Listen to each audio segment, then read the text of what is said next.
নমস্কার, গল্পের কোলাহলের ৫১ নম্বর এপিসোডে সকলকে স্বাগত।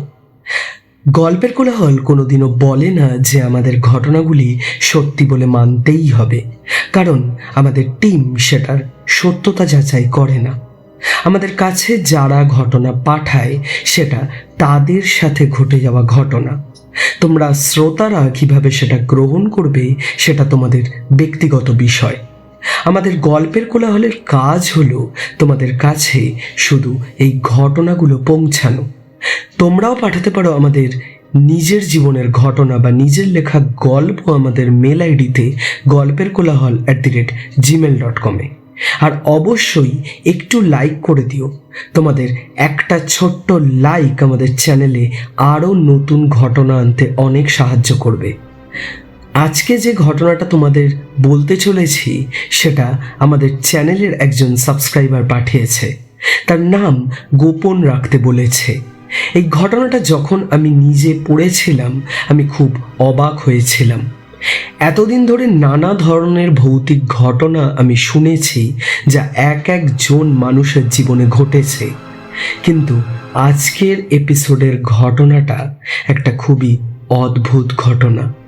প্রথমে সে নিজেও এই ব্যাপারটা বিশ্বাস করতে পারেনি, কিন্তু পরপর যা ঘটে চলেছিল তার সাথে তার জন্য সে আজও ভয় পায়।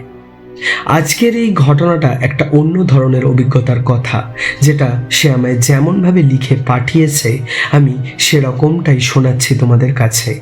আমি অয়ন আছি তোমাদের সাথে। শুরু করছি আজকের ঘটনা।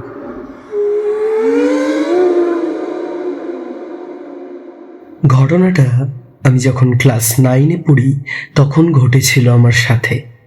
আমার জেঠু থাকে কানপুরে। সেই বছর আমার জন্মদিনের সময় জেঠু এসেছিল আমাদের বাড়িতে। জেঠু আমায় খুব ভালোবাসে। অত দূর থেকে কোনো বছরই আমার জন্মদিনে আসতে পারে না বলে সেই বছর আমার জন্মদিনের উপহার হিসেবে জেঠু অনেক জিনিস এনেছিল, আর তার সাথে এনেছিল একটা টেডি বিয়ার আমার জন্য। আমি যেহেতু টেডি বিয়ার খুব ছোট থেকেই ভালোবাসতাম, জেঠুর সেটা মনে ছিল। আমি টেডি বিয়ারটাকে নিয়ে দেখি, ওটা গোলাপি রঙের, গলায় ছিল একটা লাল ফিতে বাঁধা, চোখ দুটো ছিল কালো ছোট বলের মতো। আমার এই উপহারটা খুব পছন্দ হয়েছিল। আমার পাওয়া সব উপহারগুলো আমি আলমারিতে তুলে রেখেছিলাম, শুধু টেডি বিয়ারটা ছাড়া। ওটা আমি বিছানাতে রেখেছিলাম। আমি রাতে একা শুই, তাই সাথে করে সমস্ত পুতুল নিয়ে শুই। যেহেতু জন্মদিনের দিন টেডি বিয়ারটা নতুন পেয়েছিলাম, তাই ভেবেছিলাম সেদিন থেকে ওকেও সঙ্গে করে নিয়েই আমি শোবো। সেদিন রাতে ওকে মাথার কাছে বসিয়ে আমি ঘুমিয়ে পড়ি। মাঝরাতে আচমকাই ঘরের জানলার পাল্লাটা খুব জোরে শব্দ করে খোলা বন্ধ হওয়ায় আমার ঘুমটা ভেঙে যায়। আমি বিছানায় উঠে বসে দেখি ঘরের জানলার পাল্লা দুটো জোরে জোরে খুলছে আর বন্ধ হচ্ছে, আর জানলার পর্দাগুলো হাওয়ায় কেমন যেন দুলছে। তখন জুন মাস, বেশ ভালোই গরম পড়েছিল। ঘরের মধ্যে ঠান্ডা হাওয়া আসাতে বিছানায় উঠে বসে আমি ভাবি বাইরে হয়তো ঝড় উঠেছে। জানলাটা বন্ধ করার জন্য জানলার কাছে যেতে দেখি বাইরের পরিবেশ সব শান্ত, কোনো ঝড় ওঠেনি। তাহলে ঘরে কেন এরকম ঠান্ডা হাওয়া বইছে আর জানলাগুলো এরম কেন নড়ছে? এটা ভাবতে ভাবতে জানলাগুলো চেপে বন্ধ করি। যখন বিছানার দিকে তাকাই দেখি আমার রাখা টেডি বিয়ারটা বিছানার উল্টো দিকে বসে রয়েছে। আমি ভাবি যে আমি ওকে মাথার কাছে নিয়ে শুয়েছিলাম, উল্টো দিকে ওটা গেল কি করে? বিছানার কাছে গিয়ে টেডি বিয়ারটা নিয়ে বালিশের কাছে রাখতে গিয়ে দেখি ওর মাথা থেকে নাক অবধি বড় বড় সেলাইয়ের দাগ, যেন কেউ এক্ষুনি ওটাকে ছিঁড়ে তার ওপর দিয়ে সেলাই করেছে। আর তার সাথে দেখি ওর চোখের জায়গাটা খোবলানো, চোখের জায়গায় চোখ দুটো নেই। আমার দেখে কিরম যেন একটা হচ্ছিল শরীরটায়। আমি টেডি বিয়ারটাকে চেয়ারের ওপর নিয়ে গিয়ে রাখি। মনে দুঃখ নিয়েই আমি শুয়ে পড়ি। পরের দিন সকালে যখন ঘুম থেকে উঠি, একটা জিনিস দেখে অবাক হয়ে যাই। টেডি বিয়ারটা চেয়ারে রয়েছে, কিন্তু সেই সেলাইয়ের দাগ কোথাও নেই। আর চোখ যেমন ছিল তেমনই রয়েছে। সেদিনই জেঠু আবার কানপুর চলে যায়, আর টেডি বিয়ারটা রেখে যায় আমার কাছে। গত রাতের কথাটা আমি কাউকে কিছুই বলিনি, কিন্তু এটা শুধু আর একদিনের ঘটনা হয়ে রইল না। রোজ রাতে শুরু হলো একের পর এক ঘটনা। সেদিন রাতে আবার আমি টেডি বিয়ারটাকে মাথার কাছে রেখে শুলাম। ঘুমের মধ্যে হঠাৎ করে কিরাম যেন অস্বস্তি হতে শুরু করলো আমার। মনে হচ্ছিল যেন ঘরের মধ্যে কেউ হাঁটছে। আমি চোখটা খুলে দেখি আশেপাশে কিছু নেই, কিন্তু মাথার কাছে তাকাতে দেখি টেডি বিয়ারটাও নেই। আমি উঠে দেখি ওটা মাটিতে পড়ে রয়েছে। আমি সঙ্গে সঙ্গে তুলে মাথার পাশে রেখে আবার চোখ বন্ধ করে শুই। তৎক্ষণাৎ আবার অস্বস্তি শুরু হয় আমার। আবার ওই এক জিনিস, মনে হচ্ছে ঘরে কেউ ঘুরছে। চোখ খুলতেই আমি কাউকে আবার দেখতে পাই না, কিন্তু টেডি বিয়ারটা আবার মাটিতে পড়ে থাকে। এবার যখন ওটা তুলতে গেলাম, দেখি আবার সেই সেলাইয়ের দাগ। এবার সেটা নাক থেকে বুক অব্দি বড় বড় করে সেলাই করা। আমি যখন খাটে ওটাকে রাখতে গেলাম, সঙ্গে সঙ্গে আবার জানলাটা খুলে গিয়ে পাল্লাগুলো জোরে জোরে নড়তে শুরু করলো। আমি জানলাটা বন্ধ করেই শুয়েছিলাম, তাহলে ওটা খুললো কি করে? আমি কিছু বুঝতে পারছিলাম না। আমি উঠে জানলাটা বন্ধ করে পেছনে ঘুরতেই মনে হলো টেডি বিয়ারটা ঘাড় ঘুরিয়ে যেন আমায় দেখছে। আমি তাকাতেই ঘাড়টা সোজা করে নেয়। এবার আমার ভয় হতে শুরু করে। মনে হয় যে কিছু গন্ডগোল হয়েছে। সেই রাতটা আমি ঠিক করে ঘুমোতে পারি না, আচ্ছন্ন হয়ে শুয়ে থাকি। তারপর থেকে আসল ঘটনা শুরু হয় 3 দিনের রাত থেকে। সেদিন রাতে আমি আর টেডি বিয়ারটাকে আমার কাছে নিয়ে শুইনি, শোকেশের মাথায় তুলে রেখেছিলাম। কিন্তু সেদিন রাতে ঘুমের মধ্যে মনে হচ্ছিল কেউ যেন আমার সামনে দাঁড়িয়ে আমায় দেখছে আর ঘরের মধ্যে ঘুরছে।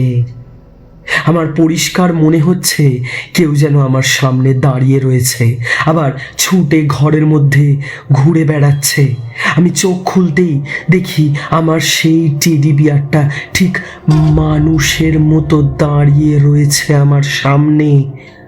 তার কি বিভৎস চেহারা, সারা শরীরে বড় বড় সেলাইয়ের দাগ, মাথা থেকে পেট অবধি, হলুদ রঙের চোখ যেন আগুনের মতো জ্বলছে, আর কি বড় বড় দাঁত ওর মুখে। আমি জোরে চিৎকার করে উঠি। পাশের ঘর থেকে বাবা মা ছুটে আসে সঙ্গে সঙ্গে, এসে ঘরের লাইট জ্বালায়। তখন সেই লাইটে দেখি কেউ কোথাও নেই। কিন্তু টেডি বিয়ারটা শোকেসের মাথাতেও নেই। আমি দেখি ওটা রয়েছে আমার বিছানার ঠিক উল্টো দিকে, আমার পায়ের কাছে বসে। ওটা ওখানে কি করে এলো আমি কিছুই বুঝতে পারছিলাম না। ওর গায়ে আর কোনো সেলাইয়ের দাগ নেই।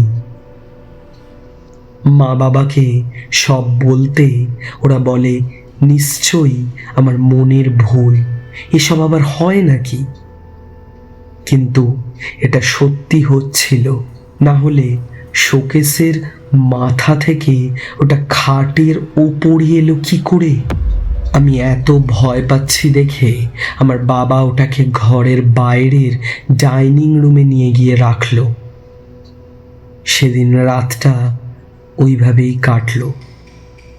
কিন্তু পরের দিন রাতে আমি যখন ঘুমোই, মাঝরাতে শুনতে পাই কেউ যেন আমাকে বলছে, আমার সাথে খেলবে না? কি গো নতুন বন্ধু? আমি ঘুমের মধ্যেই দেখি সেই টেডি বিয়ারটা আমার সামনে দাঁড়িয়ে, বিকট ভাবে দাঁত বার করে হাসছে আর চোখগুলো জ্বলছে। এরপর টেডি বিয়ারটা আমার ডান পাটা হাতে তুলে নিয়ে পায়ের মধ্যে একটা জোরে কামড় বসিয়ে দেয়। প্রচণ্ড লাগে আমার, কিন্তু আমি ছাড়াতে পারি না। পা দিয়ে রক্ত বেরোয়, কিন্তু আমি কিছুই করতে পারি না। আমি দেখি ওই বিষাক্ত দাঁত দিয়ে আমার পাটা কামড়ে ধরে রক্ত বার করে সেই রক্ত চেটে চেটে খাচ্ছে। আমি ধড়ফড় করে উঠে পড়ি। বুঝতে পারি যে আমি স্বপ্ন দেখছিলাম। ঘেমে চান করে যাই। ভয়তে আমার হাত পা নাড়ানোর শক্তি থাকে না। ঠিক সেই সময় খাটের পেছন থেকে কেউ যেন আমার কানের কাছে এসে আমার ঘাড়ের কাছটা দাঁত দিয়ে কামড়ে ধরে। আমি ছটফট করে ছাড়ানোর চেষ্টা করি, আমার মুখ দিয়ে আওয়াজ বেরোয় না। যখন ছাড়ানোর চেষ্টা করি, হাতে স্পর্শে বুঝতে পারি এটা সেই টেডি বিয়ার। এরপর আমি খুব কষ্টে চিৎকার করে উঠি। মা বাবা এসে লাইট জ্বালিয়ে দেখে আমার ঘাড় থেকে রক্ত বেরোচ্ছে, আর ওদের সাথে আমিও দেখি আমার পা থেকেও রক্ত ঝরছে। আমার বাবা মাও অবাক হয়ে যায় এটা দেখে যে টেডি বিয়ারটা গত রাতে বাবা ডাইনিং রুমে রেখে এসেছিল সেটা আমার পাশে বিছানায় বসে রয়েছে, আর ওর গায়ে লেগে আছে রক্ত। আর এক মুহূর্ত না দাঁড়িয়ে আমার বাবা ওটাকে নিয়ে ভোরের আলো ফুটতেই আমাদের বাড়ি থেকে কিছুটা দূরে একটা ডাস্টবিনে ফেলে আসে। কিন্তু এখানেই শেষ হয় না। সেদিন রাতে আমি জানলা বন্ধ করে ঘরে নাইট ল্যাম্প জ্বালিয়ে ভয়ে ভয়ে শুয়েছিলাম। চোখে একটু হালকা ঘুম আসতেই জোরে জানলাটা খুলে যায়, ঠিক প্রথম দিনের মতো। জানালার পাল্লাগুলো জোরে জোরে নড়ে ওঠে, হাওয়ায় পর্দাগুলো দুলে ওঠে। আমি ভীষণ ভয় পাই যে আবার এরম হচ্ছে কেন। আর তো টেডি বিয়ারটা আমার ঘরে নেই। কোনো রকমে নাইট ল্যাম্পের আলোতে যখন জানলার কাছে যাই জানলাটা বন্ধ করব বলে, দেখি জানলার সামনে সেই টেডি বিয়ারটা মানুষের মতো দাঁড়িয়ে রয়েছে। সেই এক মুখ, সারা শরীর সেলাই করা, চোখটা জ্বলছে, বিভৎস দাঁত, আর তাতে রক্ত লেগে রয়েছে। আমায় বলছে, আমার সাথে খেললে না? আমায় তাড়িয়ে দিলে? ঠিক আছে, আমি তাহলে যাই অন্য কারুর রক্ত খেতে। আমি সঙ্গে সঙ্গে জানলাটা বন্ধ করে ঘরের সব লাইট জ্বালিয়ে বাবা মাকে ডাকি, সব বলি। পরের দিন বাবা পুরোহিতকে ডেকে এনে হোমের ব্যবস্থা করে বাড়িতে। হোমযজ্ঞ হওয়ার পর আর আমাদের বাড়ির চারপাশে ওই টেডি বিয়ারটাকে আমি আর দেখতে পাইনি, আমার বাবা মাও আর দেখতে পাইনি।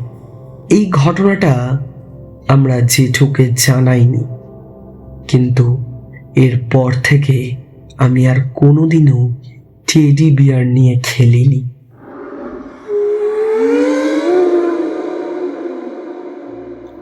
মেয়েদের কাছে এই জিনিসটা খুবই পছন্দের একটা জিনিস, এই টেডি বিয়ার। মোটামুটি সবাই যেখানেই টেডি বিয়ার দেখতে পায় কিনে ফেলে। সেই টেডি বিয়ার নিয়েই যে কোনো ঘটনা ঘটতে পারে সেটাই একটা অদ্ভুত ব্যাপার। তাই আজকে আমি শুরুতেই বলেছিলাম যে আজকের ঘটনাটা অন্য রকমের হতে চলেছে।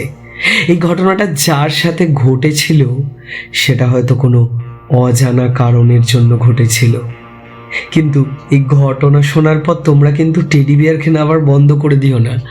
যাদের পছন্দের জিনিস এটা তারা অবশ্যই কিনো।